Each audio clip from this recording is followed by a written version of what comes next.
அஸ்ஸலாமு அலைக்கும். Hello friends, எல்லோரும் எப்படி இருக்கீங்க? Welcome to taste my foot.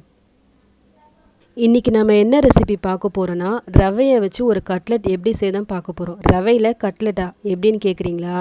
ரவையில் நார்மலாக நம்ம கிச்சடி, உப்புமா, பாயாசம் இதுதான் அதிகமாக சாப்பிட்ருப்போம். இந்த ரவையில் பக்காவாக கட்லெட்டும் செஞ்சு சாப்பிட்லாங்க. அதுவும் செம்ம டேஸ்டியாக ஹெல்த்தியான ஒரு கட்லெட். இந்த கட்லெட்டை பசங்க ஈவினிங் ஸ்கூல் விட்டு வரும்போது கொடுக்கறதுக்கு ஒரு பெஸ்ட்டு ஸ்நாக்ஸ் ரெசிபியாக இருக்கும்.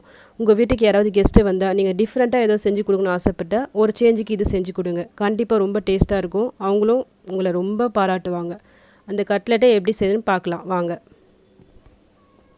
ஓகே, இது எப்படி செய்யுதுன்னு பார்க்கலாம். ஒரு பேனில் ஆயில் போட்டு அதில் 1 டேபிள் ஸ்பூன் ஜீரகம் போட்டுக்கோங்க. அது நல்லா வெடித்த உடனே ஒரு வெங்காயம் கட் பண்ணி வச்சுருக்கேன், அதை போட்டு நல்லா வதக்கிக்கிங்க. வெங்காயம் ஓரளவுக்கு வதங்கின உடனே அதில் ஒரு ஸ்பூன் இஞ்சி பூண்டு பேஸ்ட்டு போட்டுக்கோங்க.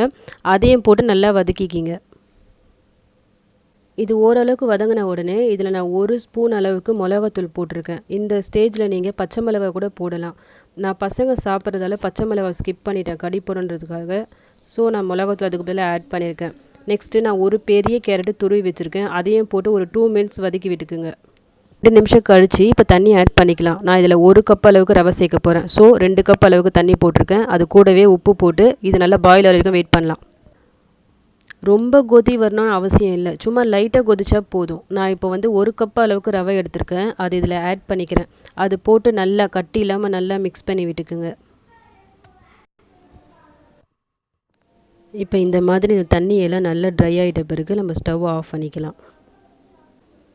ஸ்டவ் ஆஃப் பண்ணிட்ட பிறகு நான் ஆல்ரெடி 2 உருளைக்கிழங்கு பாயில் பண்ணி இந்த மாதிரி மசிச்சு வச்சுருக்கேன், அது இதில் போட்டிருக்கேன். 1 ஸ்பூன் அளவுக்கு கரம் மசாலா போட்டுக்குங்க. ஒரு 2 டேபிள் ஸ்பூன் கார்ன்ஃப்ளவர், கொஞ்சம் கொத்தமல்லி, அதையெல்லாம் போட்டு நல்லா மிக்ஸ் பண்ணி விட்டுக்குங்க. இந்த மாதிரி கையாலேயே நல்லா மிக்ஸ் பண்ணி விட்டுக்குங்க. நம்ம மிக்ஸ் பண்ணும்போது கையில் கொஞ்சம் ஒட்டும். ஸோ ஒரு 2 ஸ்பூன் ஆயில் போட்டுக்குங்க, எண்ணெய் சேர்த்துக்குங்க. எண்ணெய் சேர்த்து நல்லா மிக்ஸ் பண்ணி விட்டுக்குங்க. இந்த டைமில் சால்ட்டு செக் பண்ணிக்கிங்க. கம்மியாக இருந்தால் கொஞ்சம் சால்ட்டு போட்டு மிக்ஸ் பண்ணி பிசைஞ்சு விட்டுக்குங்க. இப்போ நம்மளுக்கு பிடிச்ச ஷேப்பில் நம்ம இது செஞ்சுக்கலாம். நான் இந்த ஷேப்பில் செஞ்சுருக்கேன். நீங்கள் ரவுண்ட் ஷேப்பில் கூட பண்ணலாம். உங்களுக்கு எந்த ஷேப்பில் வருதோ, எந்த ஷேப் உங்களுக்கு செய்யணுன்னு இருக்கோ அந்த ஷேப் நீங்கள் பண்ணிக்கிங்க. ஷேப் பண்ணும்போது கையில் கொஞ்சம் லைட்டாக எண்ணெய் தடவிட்டு பண்ணுங்கள், அப்போ தான் ஒட்டாமல் வரும். நான் இது எல்லாத்தையும் பண்ணிட்டேன். இது எல்லாம் ஃப்ரை ஆகிறதுக்காக ரெடியாக இருக்குது. நம்ம ஃபிஷ்லாம் ஃப்ரை பண்ணுவோம்ல, அதே சேம் ப்ராசஸ் தான். ஒரு தவாவில் ஆயில் ஆட் பண்ணிக்கிங்க. அது இதில் ஒன்று ஒன்றா போட்டு ஃப்ரை பண்ணிக்கலாம். உங்கள் தவாவில் எந்த அளவுக்கு ஸ்பேஸ் இருக்கோ அந்த அளவுக்கு இதை ஆட் பண்ணிக்கிங்க.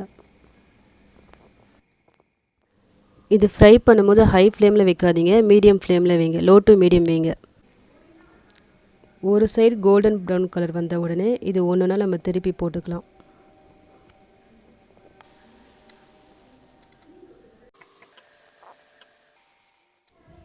இப்போ நல்லா கோல்டன் ப்ரௌன் கலர் வந்துடுச்சு. இது நம்ம எடுத்துடலாம். இதே மாதிரி பேலன்ஸ் இருக்க எல்லாத்தையும் நம்ம ஃப்ரை பண்ணிக்கலாம்.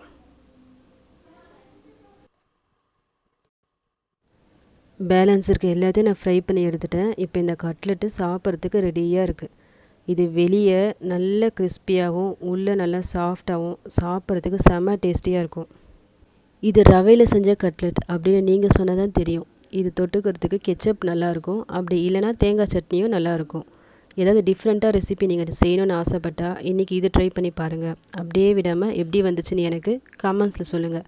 இந்த ரெசிபி உங்களுக்கு பிடிச்சிருந்தா லைக் பண்ணுங்கள், ஷேர் பண்ணுங்கள், கமெண்ட் பண்ணுங்கள். மறக்காமல் சப்ஸ்கிரைப் பண்ணுங்கள். அப்படியே பக்கத்தில் இருக்க பெல் ஐக்கானையும் கிளிக் பண்ணிக்கிங்க. அப்போ தான் நெக்ஸ்ட் வீடியோ போடும்போது உங்களுக்கு நோட்டிஃபிகேஷன் வரும். என்னோடய நெக்ஸ்ட் வீடியோவை நீங்கள் பார்க்கலாம். தேங்க்யூ.